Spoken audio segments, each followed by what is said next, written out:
Hello there, I'm Noel Hacegaba, Chief Operating Officer at the Port of Long Beach. Welcome to Supply Chain Insight, where we explore the latest trends, issues, and news in the supply chain with top industry leaders, experts, and influencers. Our objective is to bring you the insight you need to help you keep your cargo moving.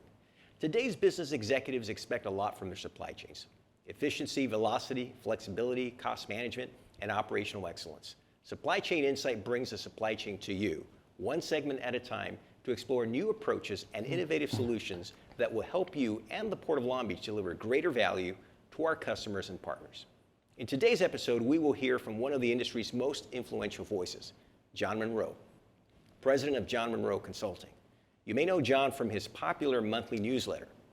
Over his 40-year career, Jon has held numerous leadership roles in almost every segment of the supply chain, including ocean carriers, U.S. Lines and Hyundai Merchant Marine, freight forwarders, Serco International, Top Ocean, and Worldwide Logistics, BCOs like Saks Fifth Avenue, General Motors, and Pioneer Electronics, and also at ports, including the Georgia Ports Authority and Shanghai International Port Group.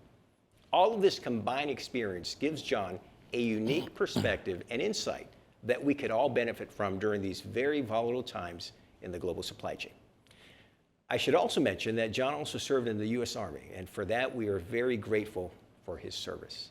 So Jon, welcome to Supply Chain Insight. We are thrilled to have you in studio on the eve of TPM24, taking place right here in Long Beach in just a matter of days. And speaking of TPM, you are going to be participating in a one-on-one Q&A session with Peter Tershwell. And the title of that session is very timely: Guidance for BCOs in the Post-COVID Environment. Now, I know our audience will be very interested in hearing your thoughts, but before you give us a preview of that session, let me start with a historical question.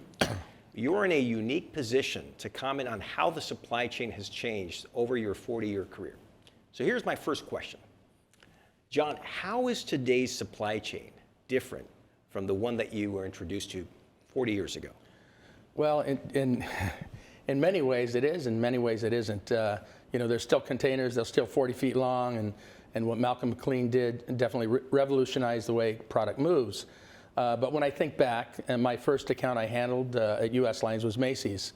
And in those days, excuse me, the rates and pricing were all tariffs. So probably one of the ways is we've moved from this tariff structure pricing to contracts and spot rates. That's probably the first. There's a couple of others that come to mind. Deregulation. The Shipping Act of 1984, it basically opened the floodgates for NVOCCs. It legitimized their involvement in moving full containers as opposed to LCL. And then, of course, the emergence of China as a dominant force in manufacturing. And with the emergence of China came the massive growth of container vessels. When I started, the average size was about 2,500 TEUs. And as you can see today, we're upwards of 24,000 TEUs. So from your vantage point, what has been the biggest surprise, or what have been the biggest surprises over your 40-year career?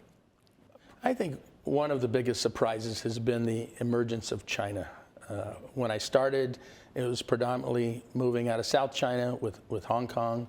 And very quickly, it moved north up into Shanghai, west, into Chongqing and along the Yangtze River, and then of course Qingdao, Tianjin, and I was able to witness a massive infrastructure development that is the likes of which I don't think you'll ever see again, and it's got to be the most sophisticated infrastructure in the world.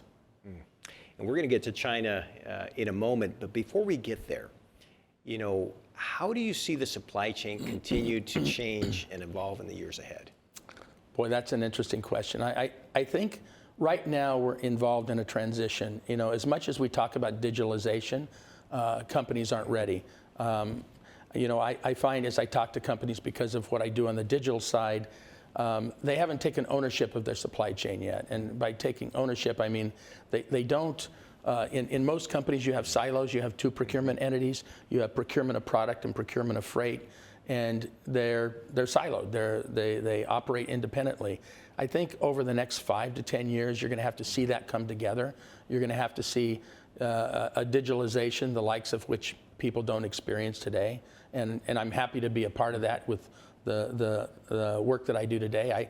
I took McKesson live on my system last year, and we have all their stakeholders. And I think that's something that a lot of people haven't gotten to yet. If you look at most of the tech companies today, they're all siloed tech. I mean, this is a company that deals with rates. This is a company that aggregates data all the way through. I think most BCOs don't care about those individual, no matter how good they are, individual tech platforms. They want the complete end-to-end, and they don't want to worry about it. But that's going to be the biggest change, I think. Well, Jon, you're raising a very important point. If there's one thing that we learned throughout the supply chain crisis of recent years, it's the lack of end-to-end visibility.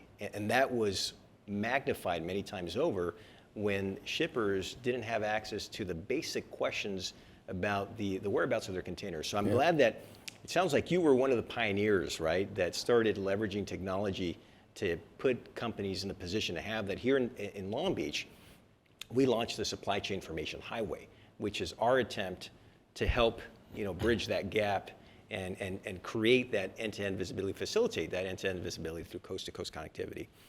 Let's shift to container volumes for a sec. 2023 was an interesting year.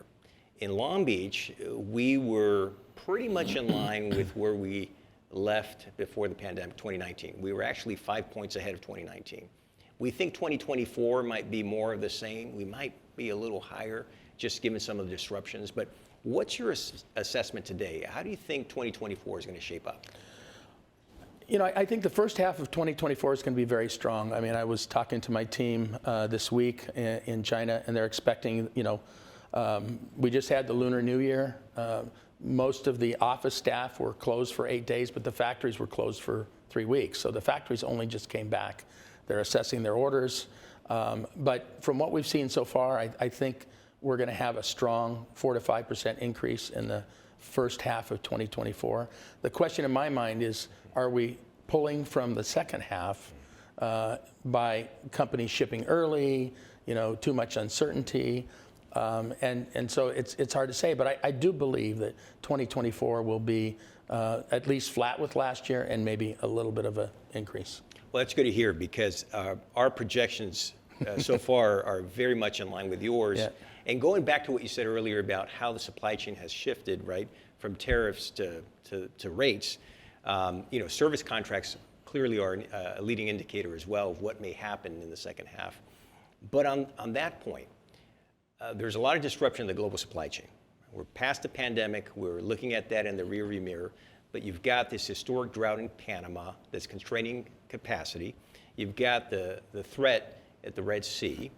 How do you see all these disruptions shifting cargo between the U.S. West Coast, U.S. East Coast? And what do you think that portends for a port like Long Beach? You pose an interesting question, because never before have we witnessed something like this, to where we've got 2 wars, 2 choke points in the canals, and container ships being attacked by terrorists. And in the midst of all that, you've got the ILA negotiations that are in play. And of course, everybody's nearshoring, friendshoring, reshoring, whatever they can. So they're playing musical chairs with the sourcing of their product. So everybody's in the midst of trying to figure out how they're going to get through the year. And yet, how do you put together a forecast with that in mind? I think what we saw in January, we saw a surge, in the Southern California ports, in the Port of Long Beach and the Port of LA. And I think we're going to continue with that. It makes sense. I think we might go back to the old MLB model, the mini land bridge model. And I know I was on a panel with some of the carriers that saying they're looking at that right now. So I think the future, certainly we will still have all water East Coast, but I think it might be a mix of all water East Coast and mini land bridge. And an interesting point that one of the carriers made was that, okay, if we go to a mini land bridge model, everybody's not going to be able to get on board. So, we're going to have a lot more congestion if it goes that way, meaning Long Beach is going to have to deal with a lot more containers. So it's uncertain now. I think everybody's still trying to figure this out. And I think that's a great way to frame it, right? Everyone's trying to read from the same tea leaves and try to figure out how to, hedge against any potential risk and disruption. But the difference is we saw it under COVID, and I think is everybody's more flexible with their supply chain. right. So they're willing to move on a dime. I talked to one of my clients who is a large NVOCC and does a lot of transload. And he told me last week, he says, John, I've had customers coming to me for transload now for about 4 or 5 weeks. So we're starting to see that transload business build. And that's a good sign for the West Coast. Well, that's important to hear, because if there's one thing that the supply chain did not have during the supply chain crisis, with flexibility, but it sounds like everyone else today in response to that is now, they've injected some mechanism to have that flexibility, which is good to hear. So let's go back to China geopolitics, right? So earlier you were talking about how China became a dominant force in manufacturing the global supply chain. But now that a lot of shippers are shifting to a China plus one strategy, right? How do you see that changing over the next several years? For example, you mentioned nearshoring, there's friendshoring. Who do you see as the winners, the losers, and what do you think that means for the U.S. market? You know, that's clearly more than a trend. It's a reality, and I think that's being driven not by the people that run the supply chain, but by the boards of the companies, because there's so much uncertainty in China. I just came back from China last week, and I could feel the difference. There's not a lot of foreigners there, not a lot of Westerners there the same way there used to be. And so, you know, one of the issues I think there is everybody's concerned about the uncertainty in China, the direction she is going. So the fact that there's a lot of saber rattling, the fact that there's a lot of investigations into U.S. companies has scared companies to, and I'm not saying everybody's totally leaving, but don't have all your eggs in one basket. So if you're manufacturing product A in China, have product A also as an option with factories outside of China. But certainly Vietnam, India, and Mexico are the top three. And you know, I see that happening as we speak. So, well, it's good to hear that nearshoring is transitioning from a potential trend to a reality. In fact, when you look at Mexico, they've emerged as America's #1 trade partner. Yes, but are they really? Are they really? So when you think about this, I think I mentioned it to somebody in a LinkedIn post. What we've done is we've brought China closer, not farther away, because the investment that China's got in Mexico now, and what China's doing is all of the Chinese factories are moving to Vietnam, India, and Mexico, particularly Mexico. The automotive industry, you know, you've got complete bonded logistics parks that are centered, that are totally Chinese, centered around a particular industry, the same way they are in China. So I think what we're seeing is China evolve. And what that's doing, I mean, in a way that's very good because they have the best manufacturing mentality, mindset, quality in the world today. Well, and it's also hard to replace China on a wholesale basis. I mean, here in Long Beach, for example, they account for 70% of our volumes, both import and export. So when you try to replace such a dominant manufacturing source that has taken decades to stand up, it's going to take a while, right?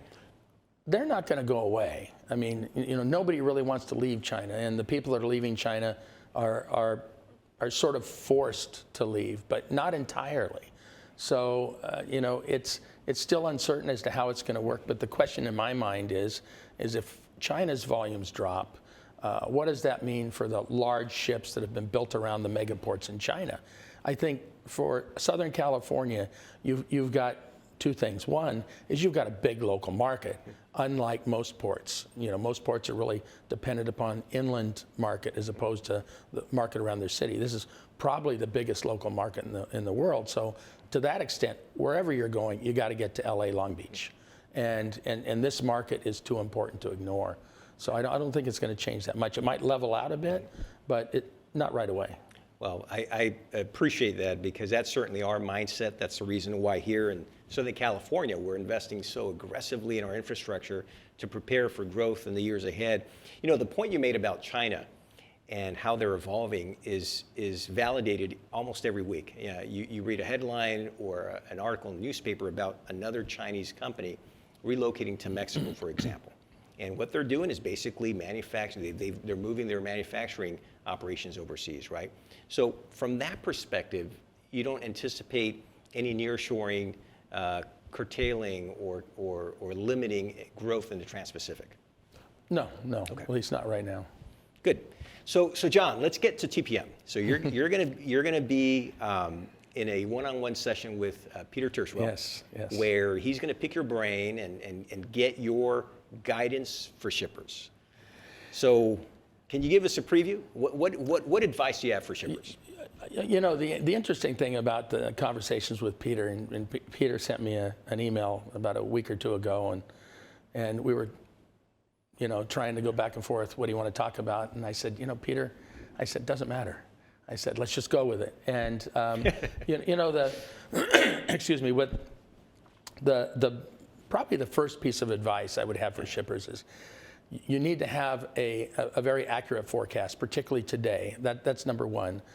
Number two, you need to have a plan B. So that means if you don't have your top factories isolated with this is how we're going to handle it if things are good, and this is how we're going to handle it if things are bad, then you're in a little bit of trouble.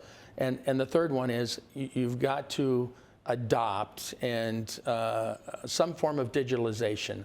And I talked to somebody yesterday that called me that accepted a new job with a big company, and they were all over the map. They were sending Excel spreadsheets from 5 or 6 different countries, and those were going into a booking platform with a group of people that were booking in the U.S. for overseas. And it didn't make sense to me. And I think there's still a lot of work that's got to be done with companies here to be able to basically streamline, focus, isolate, and document the factories, the supply chains, what's coming out.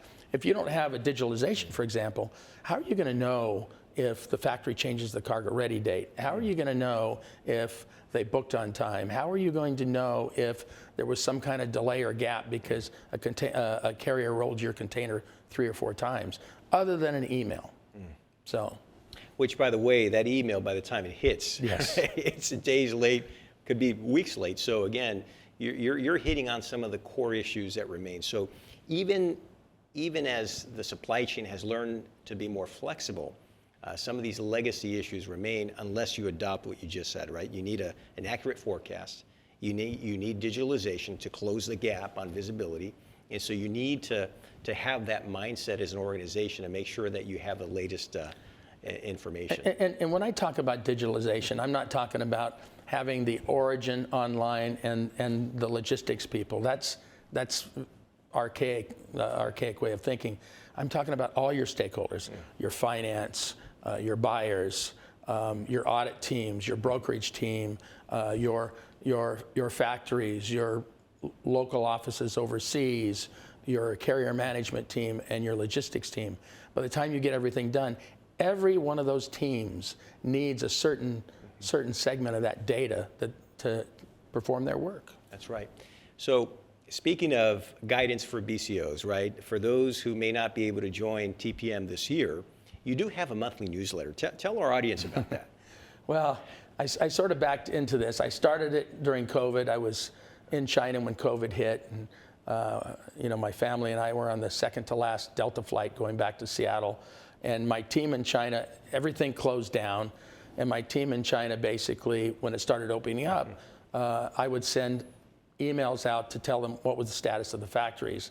And I think in the beginning I had 18 emails. And then it started expanding, and then it went viral. And then I was on Yahoo or Bloomberg Finance. And then, you know, it just went crazy. And what I really try to do is, as a service, because I don't charge for this, is I try to put out, it was a monthly for 2.5 years, or a weekly for 2.5 years. Now it's a monthly at the end of the month. It'll go out tonight or tomorrow.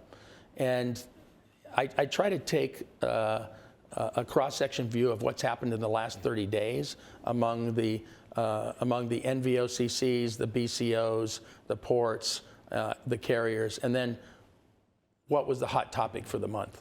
And then I send that out. It's generally about 6 or 7 pages. It's just a summary, and it's now going out to quite a few people. Wow. Well, we appreciate that. The fact that you're making that available to the broader community. We could all benefit, right, when we do have access to that data.